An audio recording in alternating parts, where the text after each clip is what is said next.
Sparta's hegemony over much of the Greek world seemed complete after the Battle of Aegispotami in 404 BCE. But fate has a way of turning things around.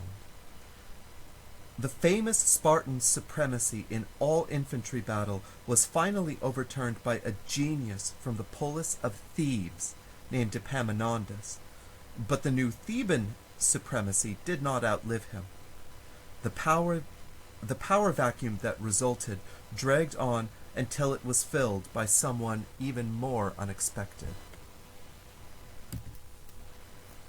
The next 30 years of history after the Battle of Aegispotami that brought an end to the Peloponnesian War is a period called the Spartan hegemony, when Sparta was the only remaining superpower in the Greek mainland.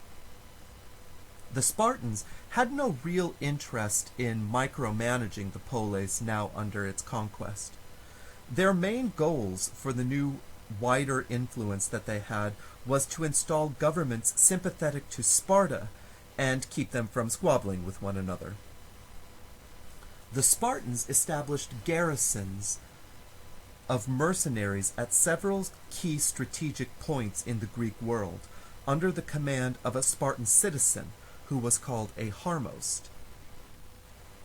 Most of the polis that had been under Athens' control had been democracies, and the Spartans abolished these democracies and limited the government to pro-Spartan landlords. The Harmosts, in control of the garrisons, were supposed to keep the peace and maintain order.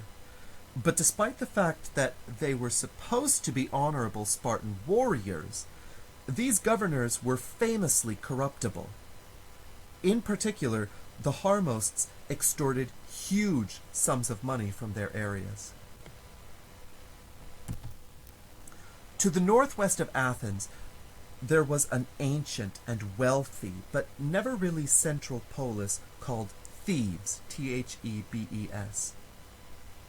It was Thebes and its great general, Epaminondas, who brought an end to the Spartan hegemony and broke the Spartans' centuries-old reputation for indomitable military might and skill forever.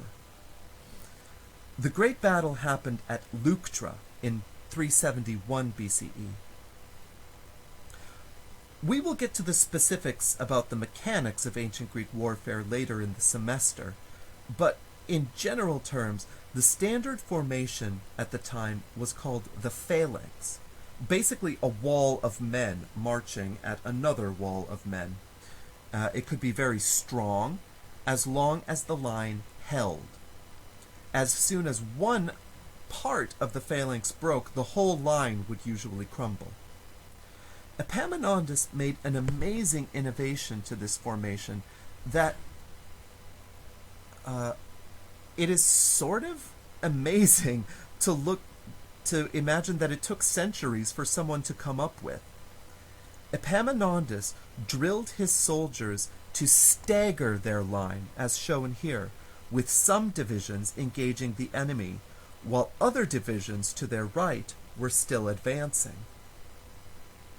The very left flank of the Theban army, here in blue, was padded with more ranks behind them than was usual for a hoplite army, and the point of this was to keep that left flank stable while engaging the Spartans and waiting for the divisions to their right to march forward and destabilize the rest of the Spartan line.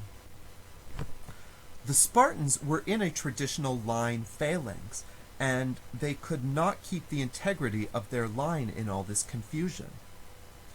The Spartans were routed and fled home.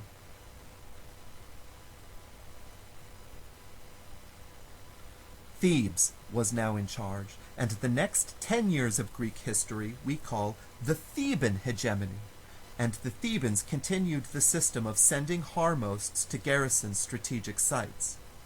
However, when Epaminondas died, the Greeks rebelled against Thebes, throwing its weight around like this, and the Thebans were unable to stop them.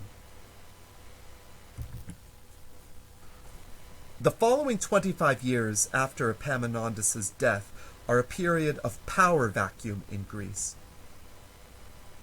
And we can see at the end of which we can see the rise of a new power, Macedonia, or Macedon. The Macedonians lived to the north of Greece, shown in the sort of salmony pink here on this map. The mainland Greeks did not consider the Macedonians to be Greek for the simple reason that the Macedonians spoke a language that was related to Greek, but not mutually intelligible with mainland Greek. Greeks had to learn Macedonian, and Macedonians had to learn Greek if they were to communicate. The Macedonians still had strong ties with Greece, especially with Athens, since Macedon had the forests producing timber that could be sold to Athens to build Athens' ships during the days of Athenian Empire. Macedon still had a hereditary monarchy held by the Argead dynasty. One of the greatest of the Macedonian kings, Philip II, adapted the tactics of his old childhood friend, Epaminondas, and exploited the power vacuum in Greece to bring the whole of the Greek mainland under his military control. This was the first time in Greek history that you can actually talk about Greece being ruled or being politically unified. This was finalized at the Battle of Chaeronea in 338 BCE. When he had conquered all of Greece, Philip turned to a much more ambitious project. He actually planned to conquer the Persian Empire. Unfortunately for him, he was assassinated before he was able to put that plan into action. Philip's dream was realized, rather, by his son, Alexander II, who is usually called Alexander the Great. It is often said that Alexander built a vast empire. I don't think that's really true, though. At least not fully true.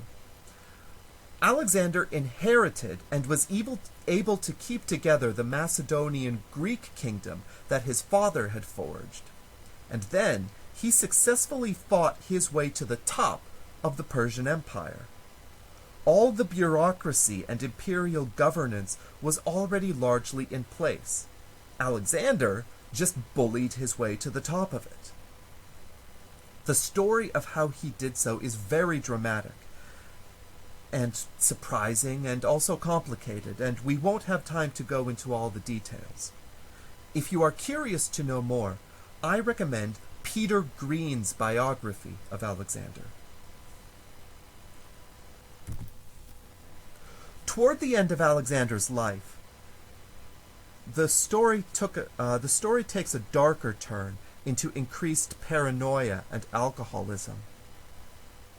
When he died in Babylon at the age of 33, Alexander had no clear heir. The succession crisis was intense and also highly dramatic, and also too complicated to explain here.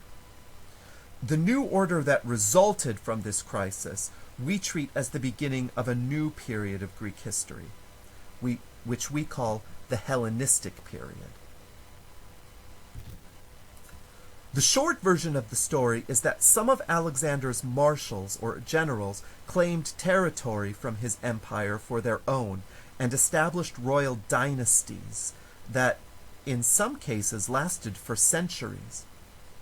The four largest and most successful of these Hellenistic kingdoms are shown here.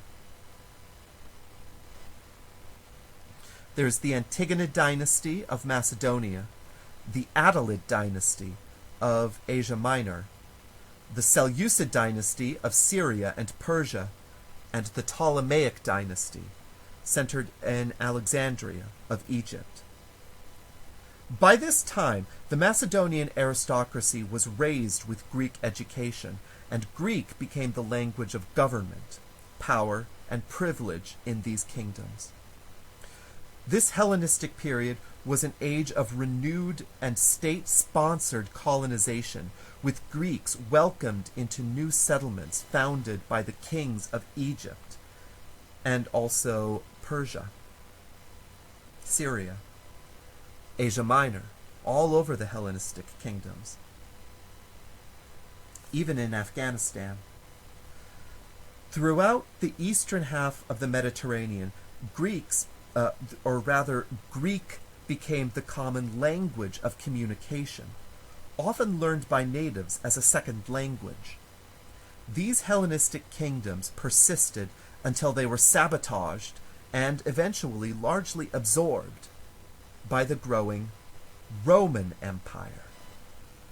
The last holdout of the Hellenistic kingdoms was Egypt, which fell to direct Roman rule in 31 BCE, when the last Ptolemaic monarch, Cleopatra, was defeated by Caesar Augustus at the Battle of Actium. Greek history did not really end, of course, with the close of the Hellenistic period. Rather, it becomes a part of Roman history, and so this is usually treated as a convenient place to bookmark the third and final period.